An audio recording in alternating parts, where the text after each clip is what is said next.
நன்றி நன்றி.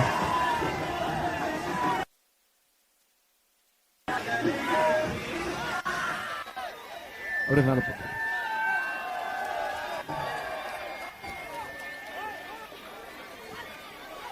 நல்லா இருக்கீங்களாமா? நல்லா இருக்கீங்களா? திருப்பி நீங்க கேட்க மாட்டீங்களா? நல்லா இருக்கேன்.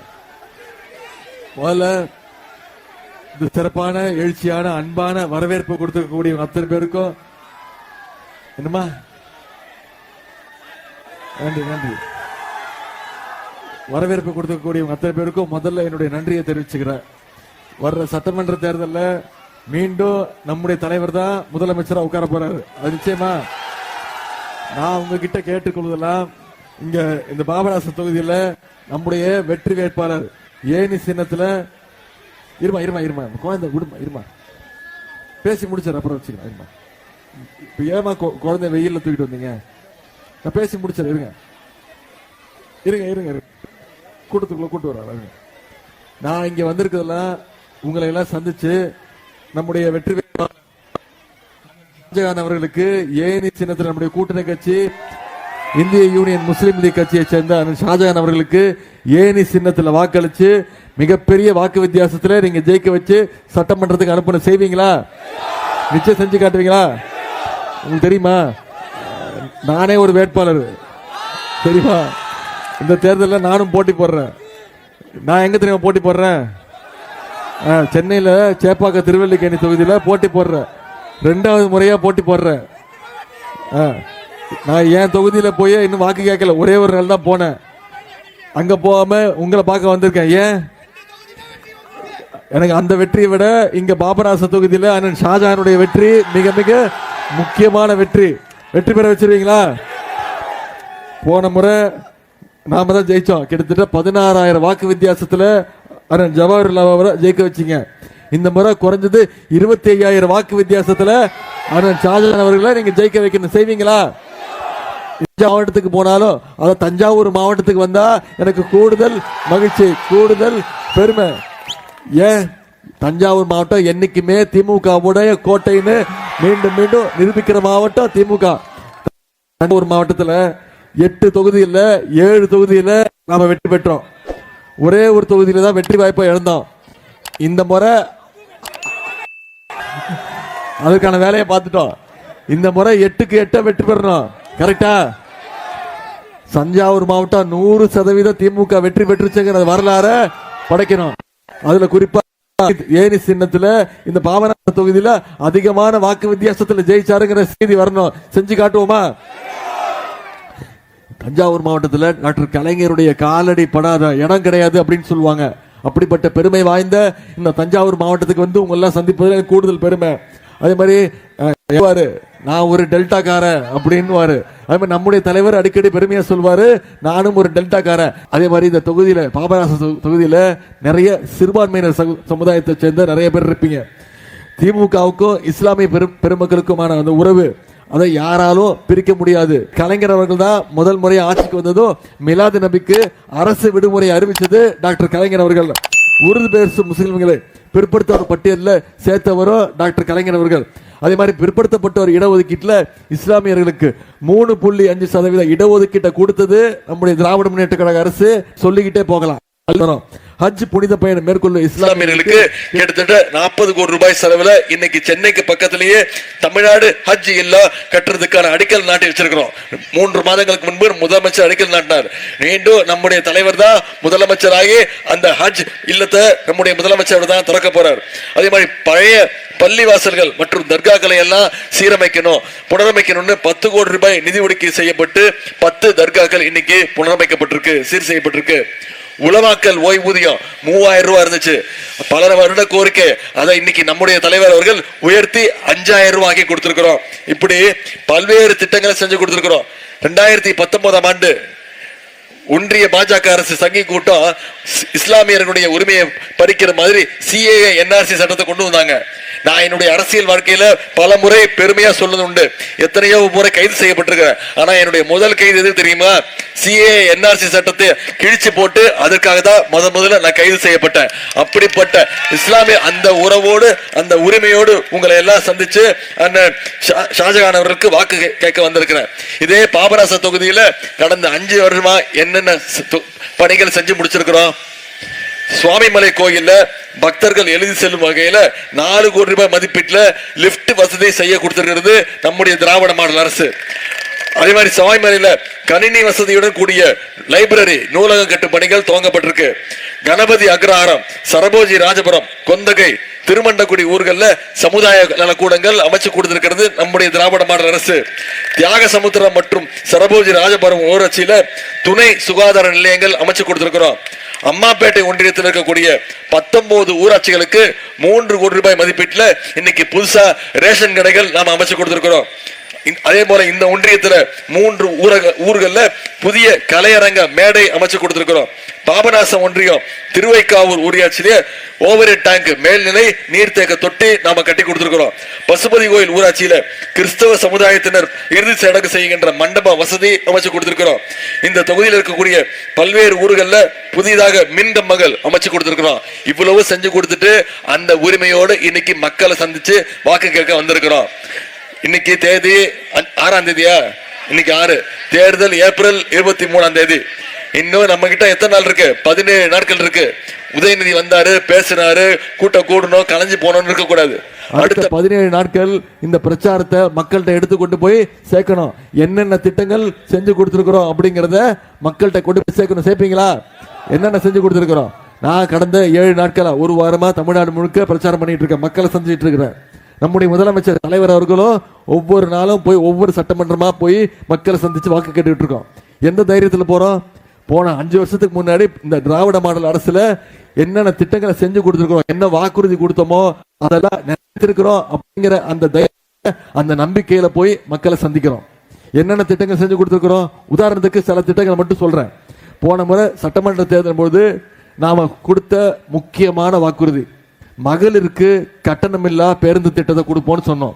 நம்முடைய தலைவர் முதலமைச்சரை போட்ட முதல் கையெழுத்து மகளிருக்கு கட்டணமில்லா பேருந்து திட்டத்தை கொடுத்தோம். ஒவ்வொரு மகளிரும் மாசம் 900 ரூபாயிலிருந்து 1000 ரூபாய் வரைக்கும் சேமிச்சிருக்கிறாங்க. அதே மாதிரி கல்வி முக்கியம். குழந்தைங்க பள்ளிக்கூடம் படிக்கணும்.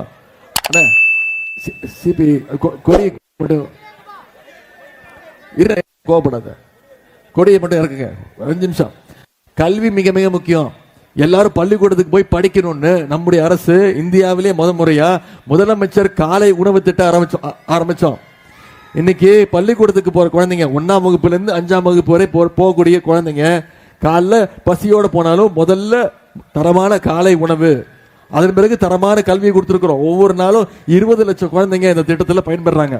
சரி, பள்ளிக்கூடத்துக்கு வர வச்சுட்டோம். அடுத்து கல்லூரிக்கு போனோம். அதுக்கு ஊக்குவிக்கிறதுக்காக இன்னைக்கு கல்வி ஊக்கத்தொகை, அரசு பள்ளியில படிச்சு எந்த கல்லூரியில போய் படிச்சாலும் தனியார் கல்லூரியாக இருந்தாலும் அவங்களுக்கு மாசம் 1000 ரூபாய் கொடுத்திருக்கிறோம். 13 லட்சம் மாணவ மாணவிகள் இதுல பயன்பெற்று இருக்கிறாங்க.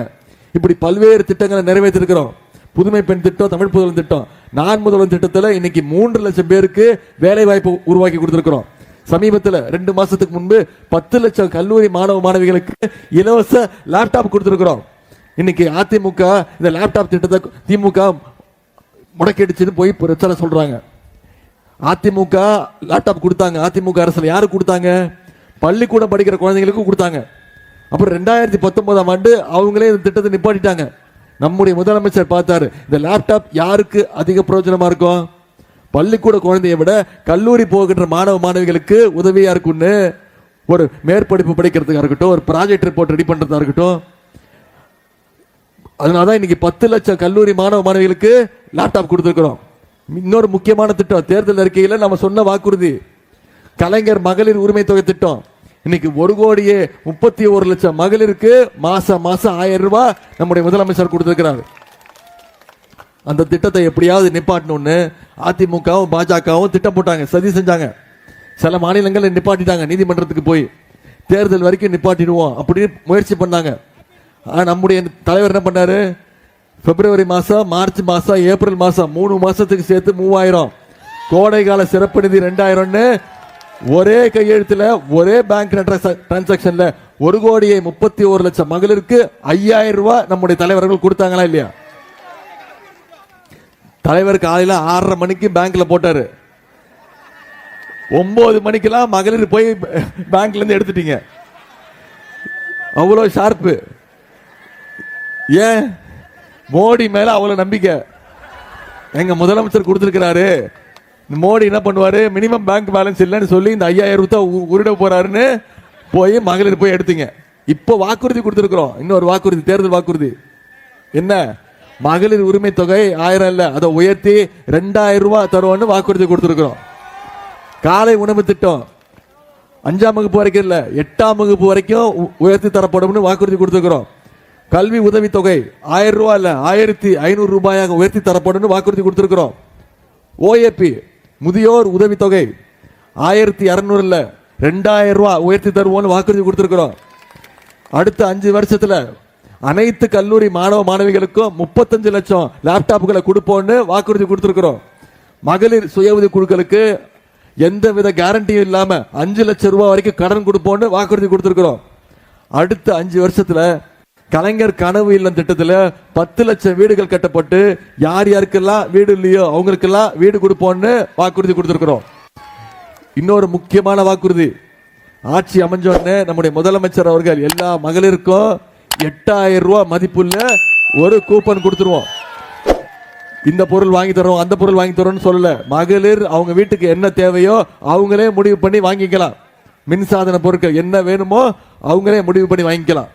இந்த திட்டத்தெல்லாம் நிறைவேற்றணும். இதெல்லாம் நடைபெறணும்னா மீண்டும் நம்முடைய திராவிட மாடல் 2.2 ஆட்சி அமையணும். மீண்டும் நம்முடைய தலைவர் முதலமைச்சர் நாற்காலில் உட்காரணும். அதுக்கு பாபராச சட்டமன்ற தொகுதியில அண்ணன் ஷாஜகான் அவர்கள் மிக பெருவாரியான வாக்கு வித்தியாசத்தை ஏனி சின்னத்துல நீங்க வாக்களிச்சு அவர் சட்டமன்றத்துக்கு அனுப்பணும். பண்ணுவீங்களா? நான் இவ்வளவு நேரம் என்னென்ன திட்டங்கள்லாம் இந்த 5 வருஷம் பண்ணிருக்கோம் அப்படின்னு சொல்லிட்டேன். ஆட்சிக்கு வந்தா என்னெல்லாம் பண்ணுவோம், என்னெல்லாம் திட்டங்கள் வச்சிருக்கிறோம் அப்படிங்கறதையும் சொல்லிட்டேன். இவ்வளவு பண்ணிருக்கோமே, இதனாலதான் இன்னைக்கு இந்தியாவிலேயே நம்ம தமிழ்நாடு நம்பர் 1 ஸ்டேட் அப்படிங்கிற இடத்தை பிடிச்சிருக்கு. வளர்கின்ற மாநிலங்கள்ல growing percentageல டபுள் டிஜிட் growth முதல் முறையா 11.1% இன்னைக்கு முதல் மாநிலமா நம்முடைய தமிழ்நாடு இடம் பிடிச்சிருக்கு. இன்னைக்கு தமிழ்நாடு இவ்வளவு சாதனைகளை பண்ணிருக்கிறோம். நான் கேட்கிறேன், ஒன்றிய அரசு யோசிச்சு பாருங்க. ஒன்றிய பாஜக அரசு நமக்கு ஏதாவது துணை நின்றுச்சா? நமக்கு ஏதாவது சப்போர்ட் பண்ணாங்களா? நமக்கு எந்த திட்டமும் கொடுக்கறது இல்ல. நமக்கு வர வேண்டிய நிதியோ நிப்பாட்டி வச்சுட்டாங்க. கல்வி நிதி நேத்து ஒன்றிய கல்வி அமைச்சர் திரு தர்மேந்திர பிரதான் சொல்றாரு, மும்மொழி கொள்கையை ஏத்துக்கிட்டாதான் நான் 3000 கோடி ரூபாய் தமிழ்நாட்டுக்கு தர வேண்டிய நிதி பகிர்வை கொடுப்பேன் அப்படின்னு சொல்றாரு. மும்மொழி கொள்கையை நம்ம ஏத்துப்போமா? ஏத்துக்க மாட்டோம். ஏன்னா அதுல மீண்டும் தமிழ்நாட்டுக்குள்ள ஹிந்தி கொண்டு வராங்க. நமக்கு என்னைக்குமே இருமொழி கொள்கை தான், தமிழ் இல்ல ஆங்கிலம் தான் அப்படிங்கறத நம்முடைய முதலமைச்சர் மீண்டும் மீண்டும் வலியுறுத்திட்டு இருக்கிறாரு. நாம இவ்வளவு செஞ்சிட்டு இருக்கிறோம். ஒன்றிய அரசு நமக்கு எதுவுமே தரல. நமக்கான கல்வி நிதி வரல, எந்த திட்டமும் வரல. சென்ற வருட பட்ஜெட்ல, ஒன்றிய அரசோட பட்ஜெட்ல தமிழ்நாட்டுக்கு எந்த திட்டமும் இல்ல. தமிழ்நாடுங்கிற பேரே பட்ஜெட்ல இல்ல. தமிழ்நாட்டை தொடர்ந்து புறக்கணிக்கிற பாஜகவை நாம புறக்கணிக்கணுமா வேணாமா? அதற்கான தேர்தல்லாம் வருது, சட்டமன்ற தேர்தல். நம்முடைய தலைவர் அதனாலதான் திருப்பி திருப்பி சொல்றார், இந்த தேர்தல் டெல்லி அணியா தமிழ்நாடு அணியான்னு பார்க்கக்கூடிய தேர்தல். டெல்லி அணியை வீழ்த்தி வீட்டுக்கு அனுப்பணும், தமிழ்நாடு அணி நாம ஜெயிச்சு காட்டணும். நான் டெல்லி அணின்னு சொல்றேன். டெல்லி அணியில யார் யார் இருக்கா? மோடி, மோடியோடைய நம்பர் 1 அடிமை. நீங்க எல்லாம் முரட்டு பக்தர்கள் பார்த்திருப்பீங்கம்மா, முரட்டு தொண்டர்கள் கேள்விப்பட்டிருப்பீங்க. எங்கேயாவது முரட்டு அடிமை பார்த்திருக்கீங்களா? இந்தியாவிலே இன்னைக்கு நம்பர் 1 மோடியோட முரட்டு அடிமை யார் தெரியுமா? திரு எடப்பாடி பழனிசாமி அவர்கள் தான். அவர் சமீப காலமா பேசிக்கிட்டு இருக்கிறாரு, உதயநிதி என்னை பத்தி ரொம்ப தப்பா பேசுறாரு. நான் எதுவும் தப்பாலாம் பேசலாமா? நான் இப்போ சொல்றேமா, அதிமுகவுடைய நிரந்தர பொதுச் செயலாளராக அவர் தான் இருக்கணும். அதுதான் நமக்கு சுலபம். அவர் என்ன சொல்றாரு, உதயநிதிக்கு என்ன அனுபவம் இருக்கு? எனக்கு அனுபவம் கிடையாது தான். நான் இப்படிலாம் படுத்து கிடந்த கிடையாது. இல்ல பாத்துருக்கீங்களாமா? ஞாபகம் இருக்கா? ஞாபகம் இருக்காமா? கூவத்தூர் ஞாபகம் இருக்காமா? அது கீழே ஒருத்தர் படுத்திருக்காரு. இந்த அனுபவம் எல்லாம் எனக்கு கிடையாதுமா. நேயர் விருப்பம். இப்படி படுத்திருக்கிற அனுபவம் எல்லாம் எனக்கு கிடையாது. காலை பிடிச்சி பதவி வாங்கின அனுபவம் எனக்கு கிடையாது. 2017 அந்த அம்மா ஜெயலலிதா மறந்த வரைக்கும் அந்த அம்மா காலில் விழுந்து கிடந்தாங்க. அந்த அம்மா இறந்து போயிட்டாங்க. அதுக்கப்புறம் இப்படி சசிகலா அம்மா காலை பிடிச்சி முதலமைச்சர் ஆனாரு. இந்த அம்மா ஜெயிலுக்கு போயிட்டாங்க. அப்புறம் ஓபிஎஸ் வந்தாரு. கொஞ்ச நாள் அவர் காலை பிடிச்சிட்டு இருந்தாரு. இப்ப அண்ணன் ஓபிஎஸ் அவர்கள் நம்ம கிட்ட வந்துட்டாரு. அடுத்து டிடிவி தினகரன் போனாரு. அவர் காலை பிடிச்சிட்டு இருந்தாரு. அப்புறம் அவர் காலை வாரி விட்டுட்டு இன்னைக்கு நான் இங்க யாரு கால லோக்கல் எல்லாம் விட மாட்டேன் அப்படின்னு டெல்லிக்கு போய் மோடியோட காலை பிடிச்சி தொங்கிட்டு இருக்கிற நம்பர் 1 இந்தியாவுடைய நம்பர் 1 முரட்டு அடிமை எடப்பாடி பழனிசாமி அவர்கள். அவருடைய அனுபவம் எனக்கு கிடையாது.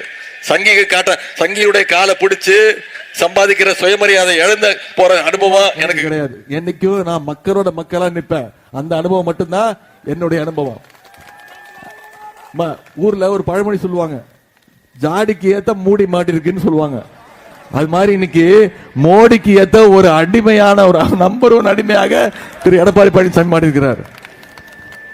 டெல்லிக்கு திருட்டுத்தனமா போய் 4 கார் மாறி அமித்ஷா வீட்டுக்கு போயிட்டு வந்து, அது மட்டும் இல்லாம போன தேர்தல் அப்போ ஒவ்வொருத்தரும் என்ன பேசுறாங்க, இப்ப கூட்டணி அமைச்சிருக்காருல எடப்பாடி பழனிசாமி கூட வச்சிருக்காருல ஒரு 3-4 பேரை, ஒவ்வொருத்தரும் என்னென்ன தெரியுமா சொன்னாங்க? 4 மாசத்துக்கு முன்னாடி ஒருத்தர் சொன்னாரு, மோடி ஒரு டயர் நக்கி. நான் சொல்லமா, எடப்பாடி கோச்சுப்பாரு, மோடி எடப்பாடி பழனிசாமி ஒரு டயர் நக்கி அப்படின்னு சொன்னார் ஒருத்தர். இன்னொருத்தர் சொன்னாரு, எடப்பாடி பழனிசாமி அவர்களுக்கு ஒரு கவுன்சிலர் ஆவது கூட தகுதி கிடையாது அப்படின்னாரு. நீ சொல்லிட்டு போயிடுவா, அவர் எல்லா கோவத்தையும் என் மேல காட்டுறாரு. இன்னொருத்தர் இப்ப கூட்டணி வச்சிருக்காருமா, நீ கண்டுபிடிங்க யாருன்னு சொன்னாரு 3 மாசத்துக்கு முன்னாடி, எடப்பாடி பழனிசாமியோட நான் கூட்டணி வைக்கிறதுக்கு என் வீட்டுல தூக்கு மாட்டி செத்துருவேன். இதெல்லாம் யார் சொன்ன? நான் சொன்னா? அவங்க கிட்ட கோச்சிக்காம என் கிட்ட கோச்சுக்கிறாரு.